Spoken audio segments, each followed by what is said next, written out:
Ashley, and today's Monday, February 27th. I'm Isabel. Welcome to episode 6 of Trudging Forward. So we hope you all enjoyed our extra scene last episode. Wait, there was an extra scene? How did I miss that? Well, it was right after the credits. You really needed to watch past the credits. Yeah, that is a good point. I have to be on the lookout for that. So, on to our updates. Yes, let's get to our weekly updates. Should we start with the Spirit Award? Yeah, I like that idea. But first, a word from our sponsor. Wait, we have a sponsor? No, but isn't that what all the other award shows do? What do they do? Cut to commercial right as they're about to announce the winners. Oh yeah, but we don't have commercials. Good point. We should work on that. Okay, how about we announce the winners? I think we have dragged this out long enough. I agree. In one of the tightest races we have had so far, we have a tie. Congrats to our upper grade Spirit winners. Room 16, Mr. Adi, and Room 15, Mr. Romano. And way to go, Miss Galvan in Room 4 for being our lower grade winner. Speaking of Spirit Day, what do we have for this Friday? For Spirit Day this Friday, get out those pocket protectors and suspenders, because it is just like a nerd day. Now let's check out our birthdays.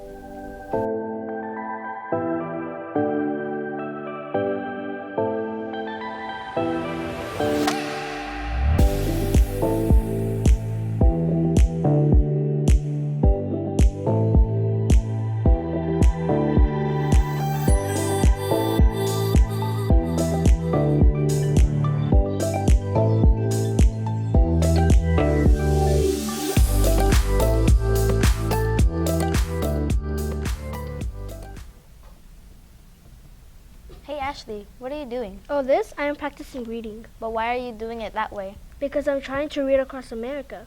I don't think that's what that means. Well, what does it mean then? How about we head over to Kelly for some info on that?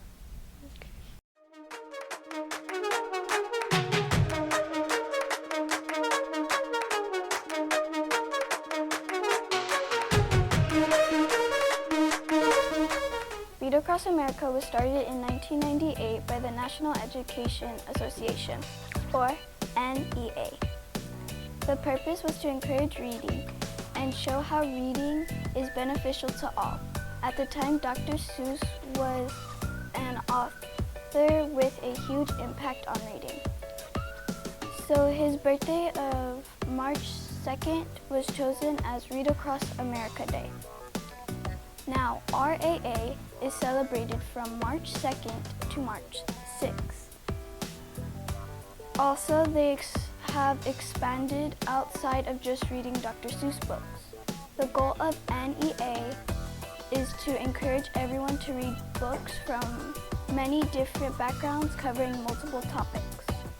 RAA Week. Many schools and libraries have reading contests and read aloud events to share the love of books and reading. So get to reading and enjoy Read Across America.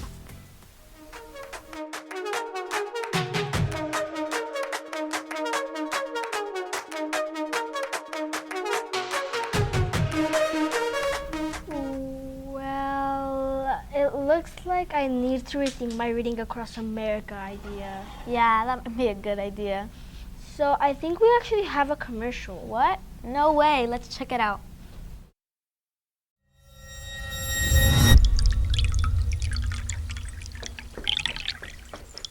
Oh, that's disgusting! What? How did that get up there? Nope, I'm quitting. Goodbye.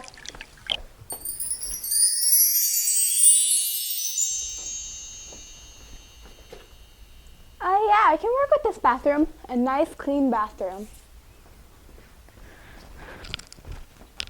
Don't let our bathrooms and common areas become a nightmare. Do your part and make sure you keep the restrooms clean. Remember, toilet paper goes in the toilet and paper towels go into the trash. If we all work together, we can keep our campus beautiful. Well, that was informative. Yeah, I think we can work on that and get that done. Now let's check in with Chewy for our charger weather.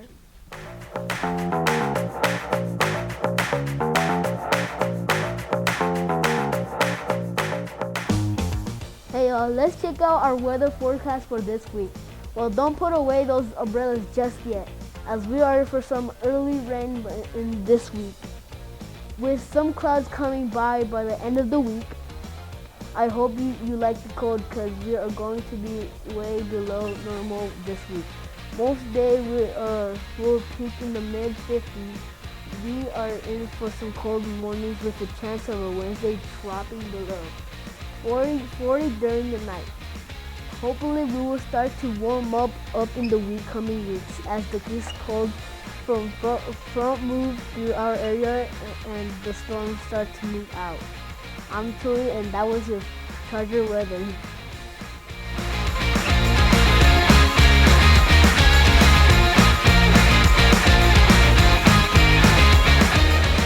Yes, we came to one of my favorite parts of the show, Which is the interviews. Over to you, Italia.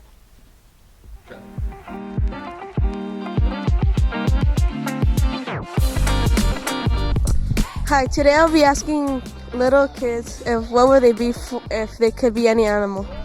Julian, if you could be any animal, what would you be? Dinosaur. Maria, if you could be any animal, what would you be? A dog. Emmanuel, if you could be any animal, what would you be? A tiger. Thank you. Abigail, if you could be any animal, what would you be? A cat. That's cool. I would also want to be a cat.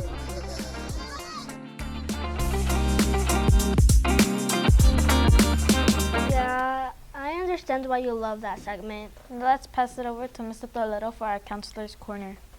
Does he have to be in a corner? Like, can't he be at a table or something? I guess he can counselor anywhere he wants. Over to you, Mr. Toledo.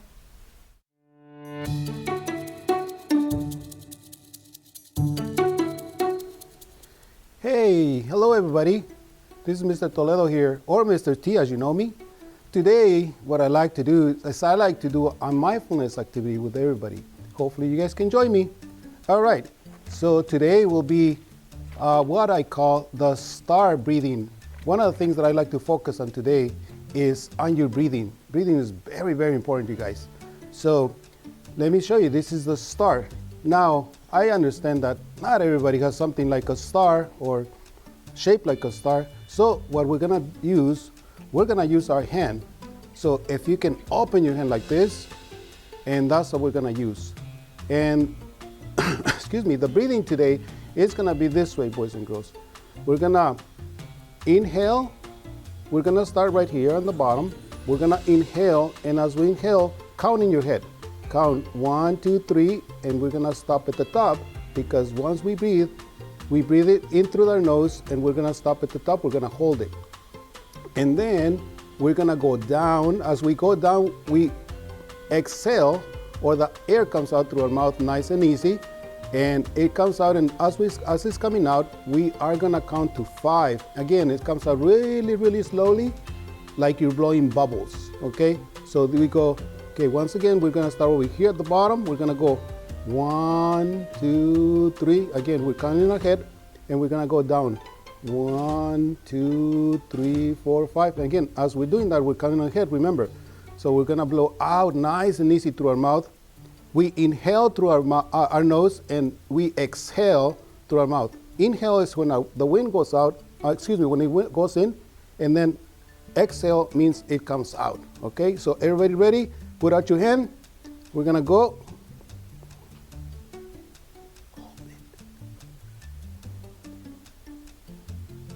You see, it's nice and easy. Let's go ahead and go up again. And as we do that, we go 1, 2, 3. Hold it at the top. Go down. 1, 2, 3. There we go. Again, and we do that with all our fingers all the way up. Hold it. Go down. 1, 2, 3, 4, 5. Once again. Go up. 1, 2, 3. Hold it. 1, 2, 3, 4, 5. One more time. 1, 2, 3, 4. We go. Then we hit. Hold it. 1, 2, 3, 4, 5. Again, boys and girls, it's very important that we breathe, especially if we play sports, running, football, soccer, whatever it is you like to play. It's going to be very important. I will be coming around your classrooms and maybe we can practice. I wanted to see this first and then I'll be going into classrooms. Hopefully every teacher will invite me. Thank you so much. See you next time.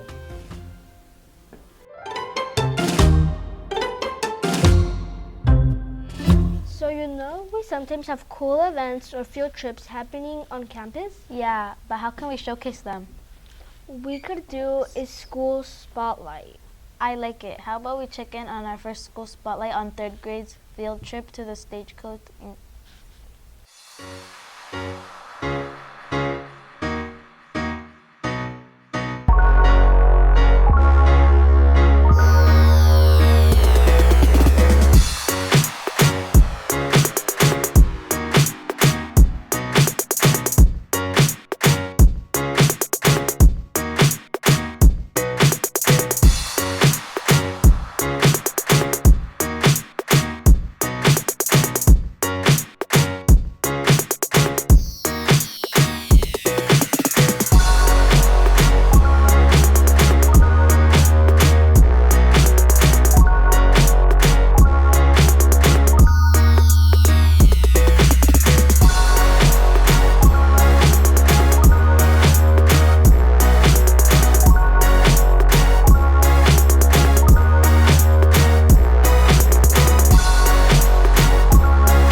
Is coming up, we definitely need a suggestion for a book. Over to you, Anaí. What do you got for us this week?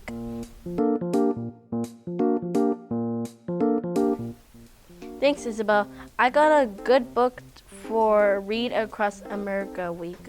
The book is I Am Ruby Bridges.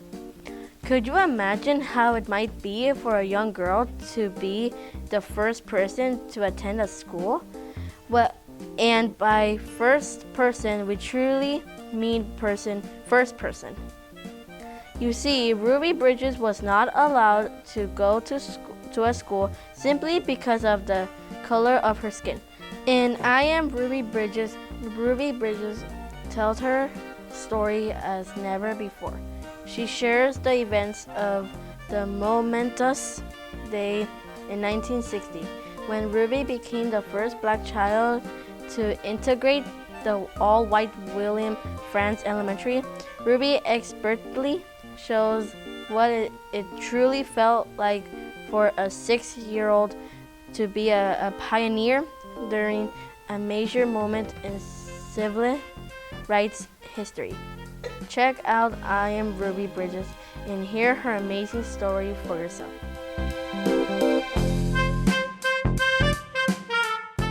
Time to check out our weekly teacher tech tip. Over to you, Mr. Romano.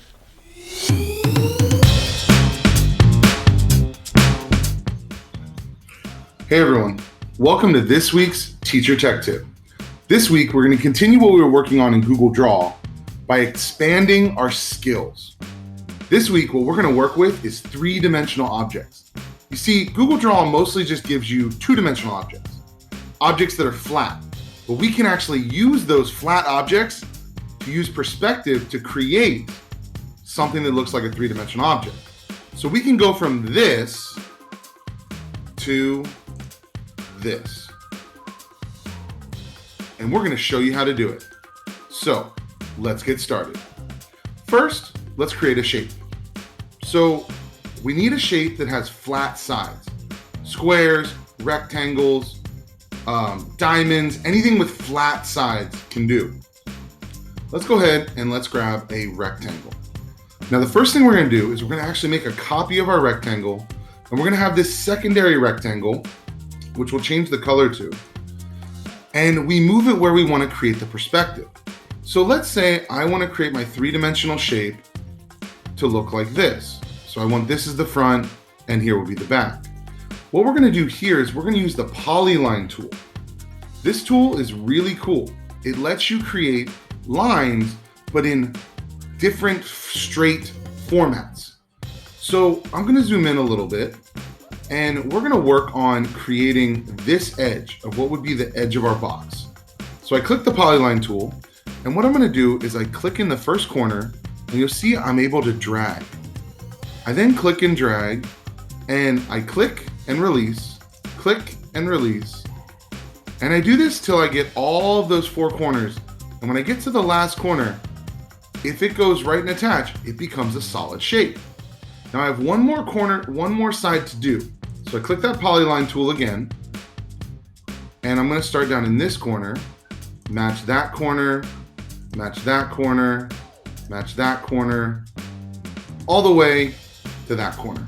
And now I have three shapes, but it makes it look like it's one three-dimensional shape. One way to show dimension is I can change the color of the sides. So now I have this three-dimensional looking shape, even though underneath, really all it is that same original shape. But now, due to having all of those other side panels, it looks three-dimensional. There's a lot we can do with this too though, because you see, it doesn't just have to stop with shapes. We can actually do words as well. So we're going to click Insert, and we're going to go to Word Art. This is a really, really cool feature in Google Draw and Google in general. So let's pick a word. Maybe we want to say plaza. Now, if we look here, this has a lot of curves to it. So we need to find a font that is very, very straight and has a lot of straight sides. Every word has to be straight. See, most fonts have curves. Now, if you need to find a new font, you can go to More Fonts, and you can go through this entire set of fonts. You can look for all sorts of different cool fonts and just add them to your Google. Any font you add should be accessible across all of your Google accounts and all of your Google apps. One that I really enjoy is Press Start. This is an awesome font because it is very, very square, and it works great for what we're going to be doing today. So let's go ahead and change it to Press Start 2P. Now, to make this three-dimensional and have perspective, what we need to do is we need to make a copy of it. We can use Control-C and Control-V. And then what we're going to do is we're going to change that first color just so we have some difference. Now what we're going to do here is, if we want to have that three-dimensional shape, is everywhere that it's going to become a side, we have to work through. So every single letter, I'm going to have to work through and connect it and make it become three-dimensional. Then we can add some shading and it'll be really, really cool. So give me a moment. Let's start doing that. So we got to zoom in, and I'm going to zoom in even more because this is going to take a lot of detailed work.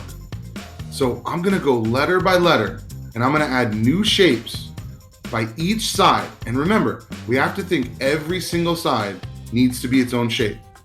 And then we're going to color it. So let's get to work.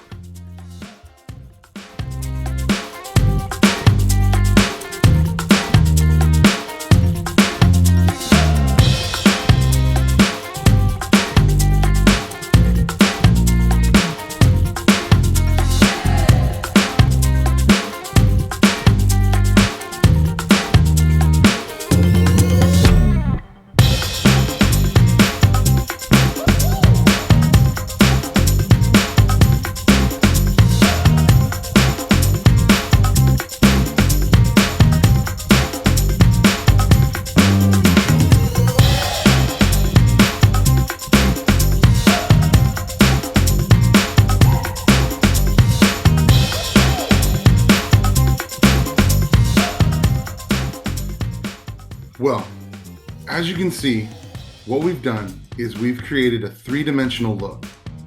Now, the last little thing we have to do is make sure that we have all the colors right. You see, anywhere that there's a color that needs to create a shape, like right here we missed one, all you need to do is you're going to add that in, and you're going to create the color to create what it's going to look like. So in this case, I chose orange for the top, green for the side, and red for the front.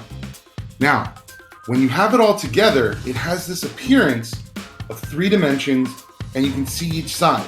Anywhere that's orange is top, anywhere that's green is the side, and anywhere that's red is the front. Now it takes a little while, but when you're all done, you can select all of your parts, and you can right click and click group, and now they'll move as one unit. So now you have one way to create a 3-dimensional shape in Google Draw. Well, have fun with it, and that's this week's Teacher Tech Tip.